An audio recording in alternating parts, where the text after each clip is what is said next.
C'est un honneur et un privilège pour nous ce matin de célébrer ce culte avec deux éminentes personnalités de notre Église, l'Église évangélique du Cameroun. Nous saluons la présence à ce service du troisième vice-président de l'Église évangélique du Cameroun, chargé des projets et de la prospective. Il est lui-même en personne au milieu de nous. Nous saluons également la présence du trésorier de la région synodale de l'Adamawa.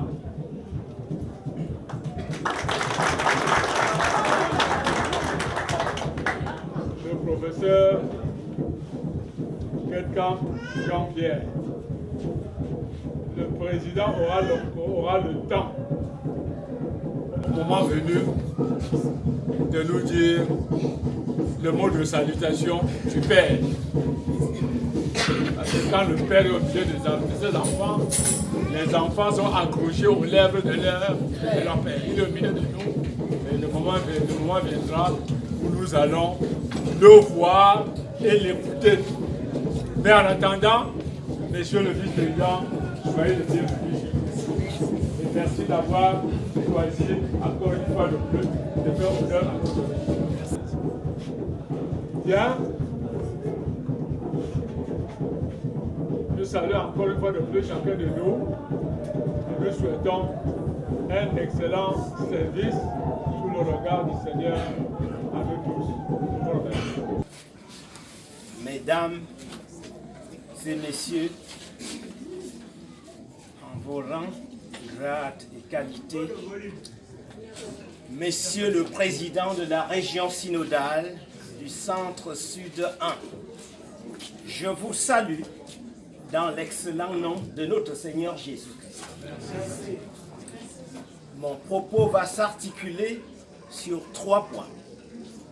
Je vais dire un mot sur la vie de l'Église, l'Église évangélique du Cameroun, et je vais m'appesantir sur les missions qui sont les miennes, et je terminerai par quelques exhortations relatives à cette communauté. S'agissant de l'Église évangélique du Cameroun, je peux affirmer de façon péremptoire qu'elle se porte plutôt bien. Nous avons traversé une zone de turbulence il y a plusieurs années, mais vous avez constaté que de la base au sommet, les différentes instances tiennent de façon quasi régulière.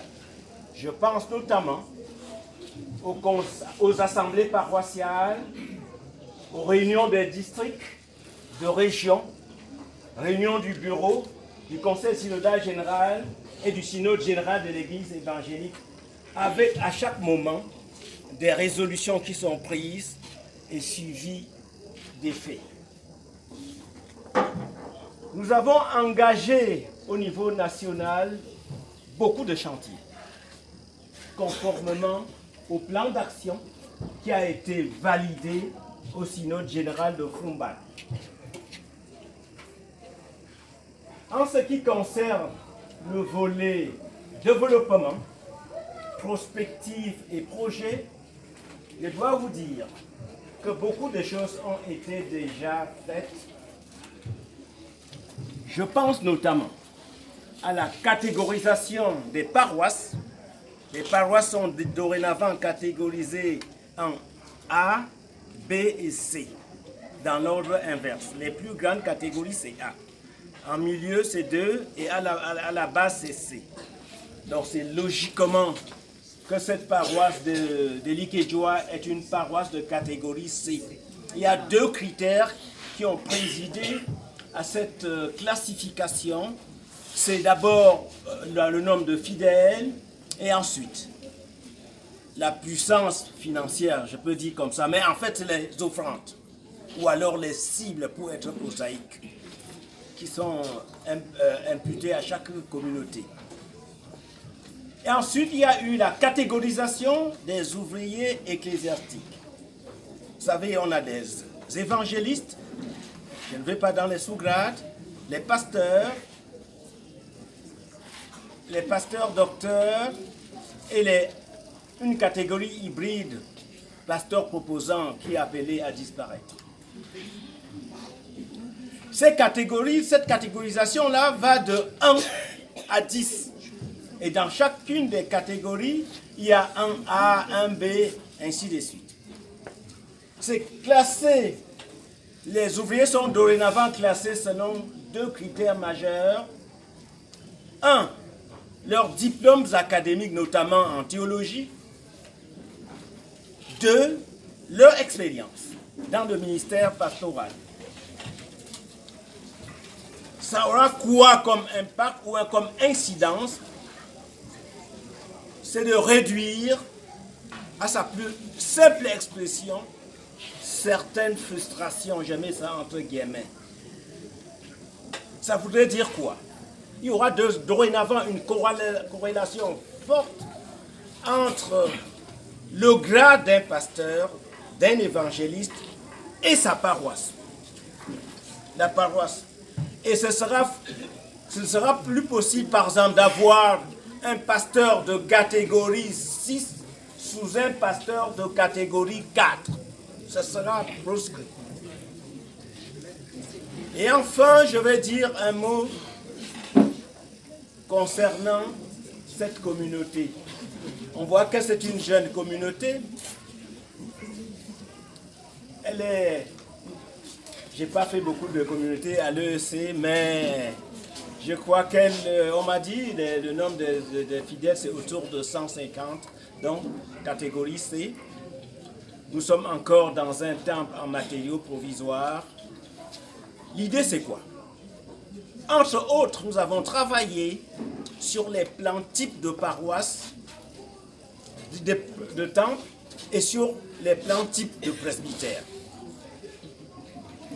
Plan type de temple, il y en a 3 qui correspondent aux 3 catégories. Quant au presbytère, on ne les appellera plus simplement presbytère, mais en fait ce sera un prétexte pour réaliser les projets générateurs de revenus. Ou à partir de catégorie B, il va falloir impérativement produire des activités rentables. Mais quant aux catégories, quant à la création, c'est déjà bien régi par les textes. Et je suis heureux que le président du district soit avec nous. Dorénavant, ce que le Bureau national encourage, c'est qu'une communauté seule ne crée une paroisse seule. C'est l'association des communautés. Et dans des villes comme Yaoundé, c'est même l'association des districts. Pourquoi? Pour aller vite et bien, tout en respectant toutes les normes, toutes les exigences en termes de normes de construction, en termes de matériaux, en termes structurels, et j'en passe, l'accessibilité, l'alimentation en eau, en électricité, bien entendu l'alimentation en énergie de secours.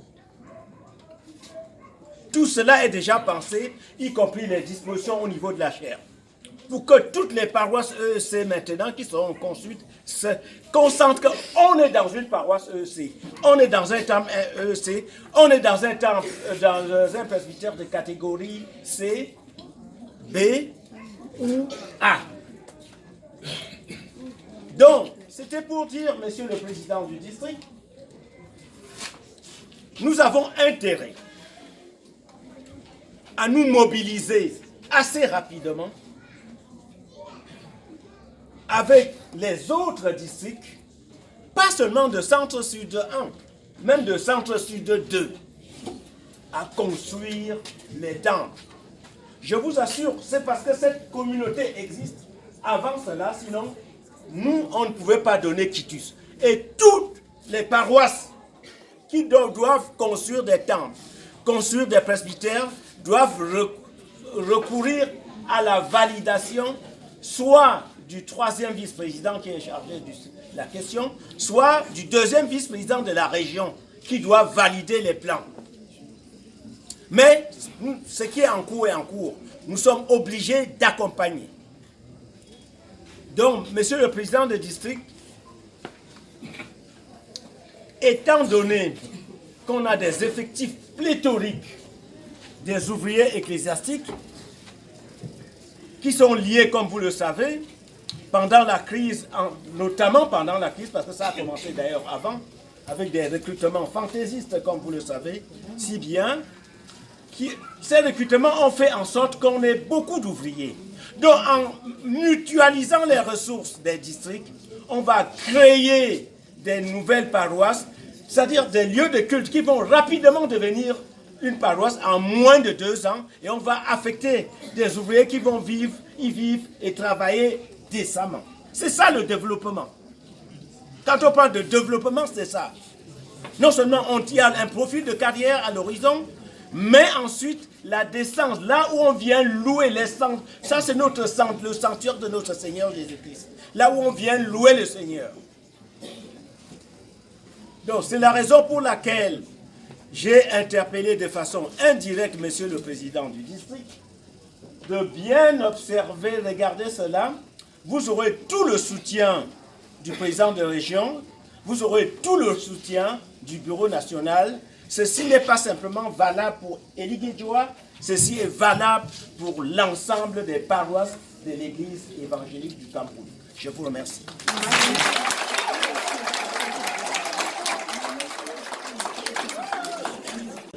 District du centre 3, culte d'installation du pasteur Jacques Claude à la paroisse de l'Île-et-Joie, 24 novembre 2024. Message de l'église par l'ancien d'église Faucou Mathieu, délégué au synode général. Monsieur le président de la région synodale du centre et sud 1, monsieur le troisième vice-président de l'église, chargé de la prospection et des projets, monsieur le président du district centre 3, monsieur le sous-préfet de Yaoundé, premier représenté, autorités politiques et traditionnelles, mesdames et messieurs les membres du clergé, distingués invités à vos rangs, grades et titres, peuple de Dieu de la paroisse de l'Île-et-Joie, frères et sœurs dans le Seigneur, l'occasion qui me choisit de prendre la parole devant vous cet aréopage, cette assemblée compétente, est un honneur incommensurable dont je ne saurais bénéficier sans rendre grâce à notre Dieu qui permet l'événement ce matin. Il me plaît ensuite de dire notre reconnaissance au président de notre région et tout son bureau qui ont porté leur choix sur notre modeste personne pour transmettre le message de l'Église à l'occasion de l'installation officielle dans sa nouvelle charge du pasteur Jacques Claude. La vague des installations des ouvriers ecclésiastiques en cours depuis quelques mois vient à la suite de placements par la direction de notre Église au mois de juillet 2024. C'est dans ce contexte que le pasteur Jacques Claude est arrivé dans cette nouvelle paroisse où vous l'avez accueilli. Il vient d'abord avec la parole qui est l'instrument de Dieu pour notre transformation. la nourriture pour votre âme, une arme pour votre défense, la lumière pour votre chemin et la feuille de route pour votre marche dans la foi. Notre président de région a tout dit.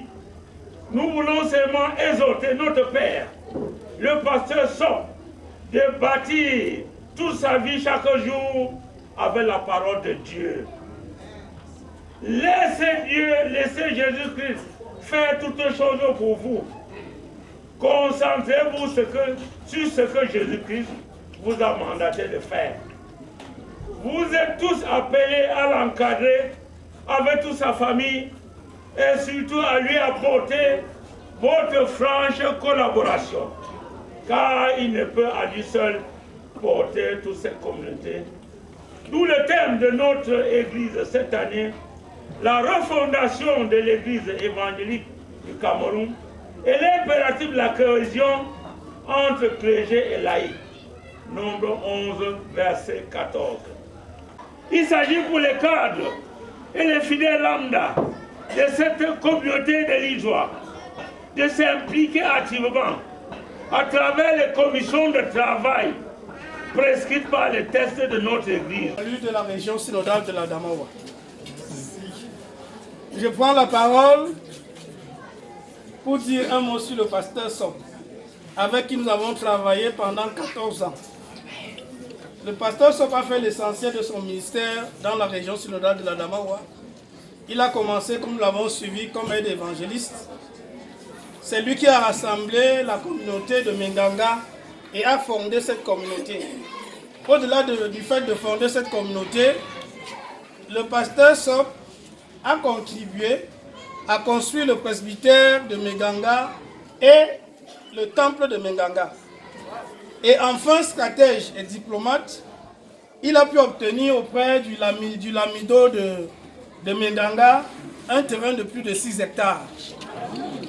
Parti de Menganga, il a travaillé en Gaoundal. En arrivant en Gaoundal, il a trouvé un presbytère qui n'était pas du tout salubre. Il a dû reconstruire un nouveau presbytère et refactionner tout le temple de Gaoundal. Et en plus de cela, il a créé une école, l'école bilingue de Gaoundal. Parti de Gaoundal pour Bankim, il est arrivé en Bankim et il a mis sur pied, il a commencé à construire le temple de Bankim qui devait être le plus grand temple de la ville comparativement à la paroisse catholique qui était, n'est-ce pas, à Bankim. Il a mené les travaux jusqu'au niveau du chaînage. C'est vous dire que le pasteur Sop est un pasteur bâtisseur. C'est un pasteur bâtisseur. Et je mesure mes mots. Il nous a décliné tout à l'heure sa vision. Et je ne sais pas pourquoi le président de région a choisi le texte de juge.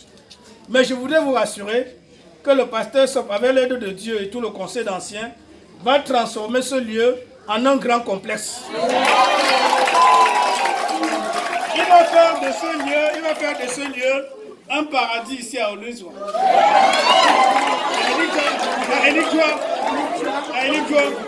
Et sur le plan administratif, le pasteur Sop est un rompu.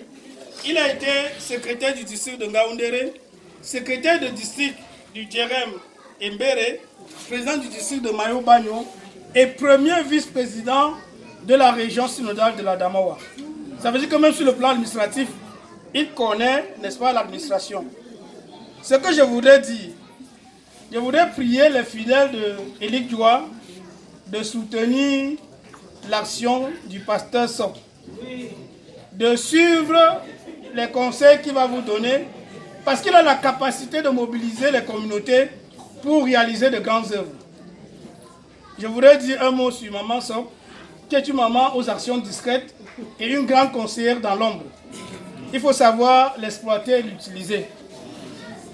Pour terminer, on nous a dit tout à l'heure que la collecte des travaux a donné 72 000. Nous allons compléter cela pour que cela donne 100 000 francs. Je vous remercie.